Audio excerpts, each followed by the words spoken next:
Bonjour les petits doigts. Oh, il n'y a pas de piano aujourd'hui. Bah non, il n'y a pas de piano. Vous ne voyez que mes mains d'ailleurs toutes gonflées, toutes abîmées, toutes tordues. Ah bah oui, j'ai l'âge d'avoir les mains tordues. Ben, c'est pas grave, les doigts tordus, c'est pas grave. Vous avez des jolies mains. Et est-ce que vous avez remarqué que vous aviez 3 doigts, si je rapproche les autres, que j'écarte ceux-là? Oh, ceux-là, ils sont bien plus grands que celui-ci et que celui-là. Le doigt numéro 5, le doigt numéro 1. Et c'est pareil à droite. Le doigt numéro 1, il est tout petit.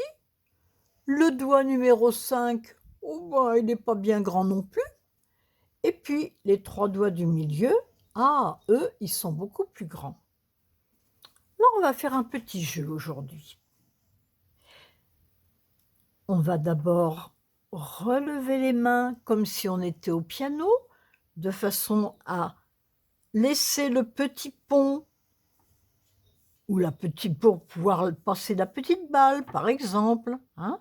N'oubliez pas qu'au piano, on joue jamais comme ceci, mais toujours comme cela. Vérifiez que vos poignets ne sont pas cassés, hein. Quelquefois, on voit des poignets comme ça. Ah! Bah non, on ne peut pas jouer si on a les poignets cassés. Non, non, non. Les poignets, la main est dans le prolongement du bras, tout simplement. Donc vous mettez bien vos doigts et là, on va soulever le doigt numéro 1. Oh ben, il y a pas de problème, hein. Et le doigt numéro 2?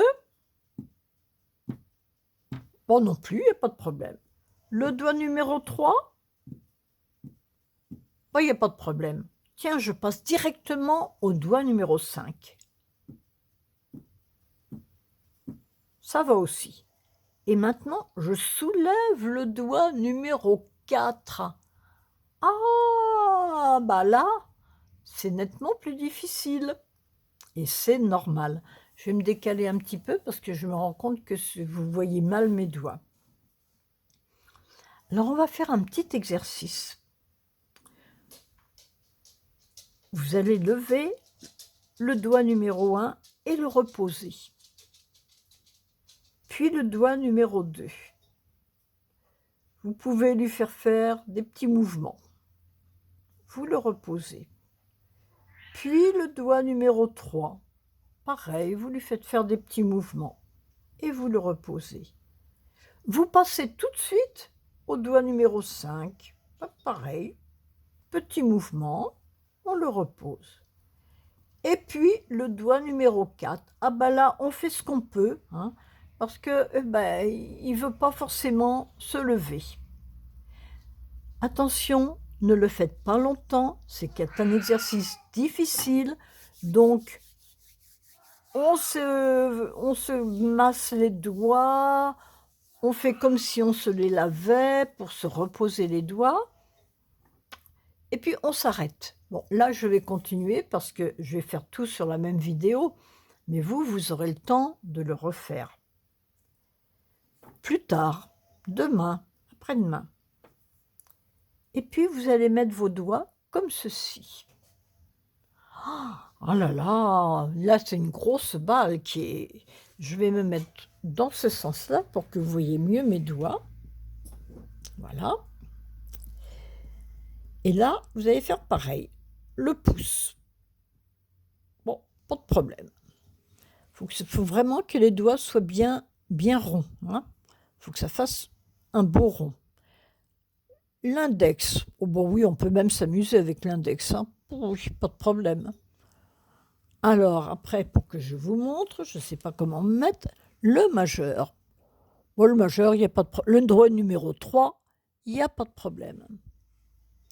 On va le faire comme ça, c'est pas grave, vous le verrez quand même. Le petit doigt, le doigt numéro 5, il n'y a pas de problème. Je peux l'écarter, le rapprocher, pas de problème. Et il reste le fameux doigt numéro 4. Ah, bah là, ça va être plus difficile, là, hein. ben c'est pas grave, vous faites ce que vous pouvez. Si c'est trop dur, vous ne le faites pas aujourd'hui, vous recommencerez demain. Et puis pensez à chaque fois à bien vous masser les mains. Voilà, parce que c'est un exercice très très difficile au départ.